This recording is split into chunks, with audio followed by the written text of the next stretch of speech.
Hi everybody, welcome again to another episode of Fish Keeping Jamaica. Welcome to my channel. So I bought a couple of fish, right? Some peacock and some yellow lab, right? I also bought some mingano, right? The topic of today's video is, when is it not necessary to quarantine your fish? Now, as a fish keeper, a person who I've actually purchased fish over the years, there are some times in which you consider whether or not I'm kind of overdoing it with quarantine my fish. Today's video, I'm going to be pointing out five reasons why am I not quarantine my fish. Okay, number one, many big box pet shop stores, they have a policy.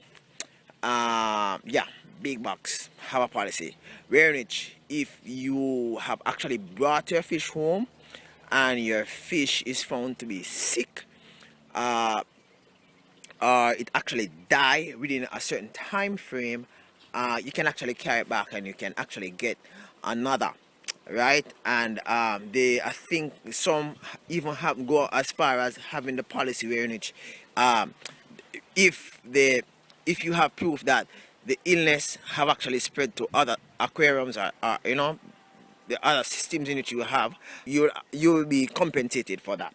Okay, following that guideline, some persons may not see it necessary to actually quarantine your fish. Okay, so that's one. I hope I explained that the proper way, right? All right, number two, when considering not to quarantine your fish, is that let's say that you went to the pet shop today and you actually bought two minganos like me, right? And they are from the same system, and the system, let's say that you actually quarantine those set of fish. Let's say all the fish was in, let's say, a 100-gallon aquarium, right? And you have actually purchased from that aquarium before, and like you know the routine of the store, where the store collects fish like once per month or whatever, and you went like twice within 1 week to collect fish, right?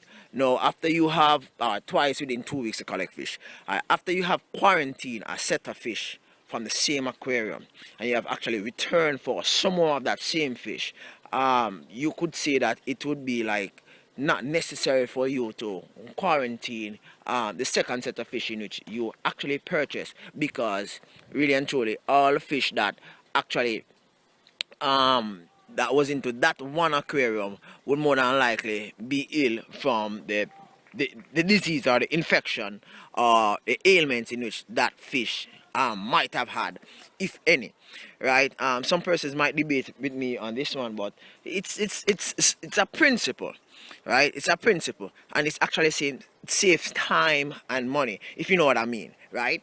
Okay, number three reasons why you probably wouldn't want to quarantine your fish, or you wouldn't really call it a quarantine fish, is that when you have your first aquarium set up, you tend to have new fish from the same store, from the, probably it might be different tanks, but from the same store, right? Or it could be from different stores, right? You have one aquarium and you bought two goldfish. What you gonna do? You're gonna get a pan or a bucket and put that goldfish in while the aquarium is empty. It makes little or no sense. So you just put the goldfish in there, or you put the new fish in there, and you actually observe. If there's anything wrong with the fish, you either carry it back, take it back, or you actually treat it, right? So the quarantine is like redundant at that point in time. Okay, the number four reason why you wouldn't really consider quarantine your fish is if your fish supplier is a trusted individual, although trusted individuals can have issues at their farms and at their stores. But let's say that they are trusted individuals, where in which for example, if I am selling my pet shop fish and I know that my fish have issues, I will say, listen, one of the two things.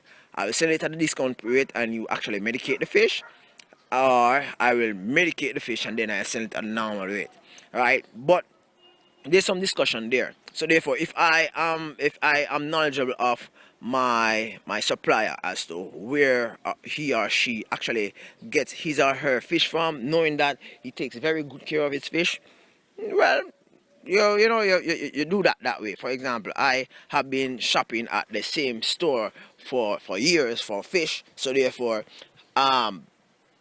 trusting the supplier, right? It's not necessarily the store manager, the supplier.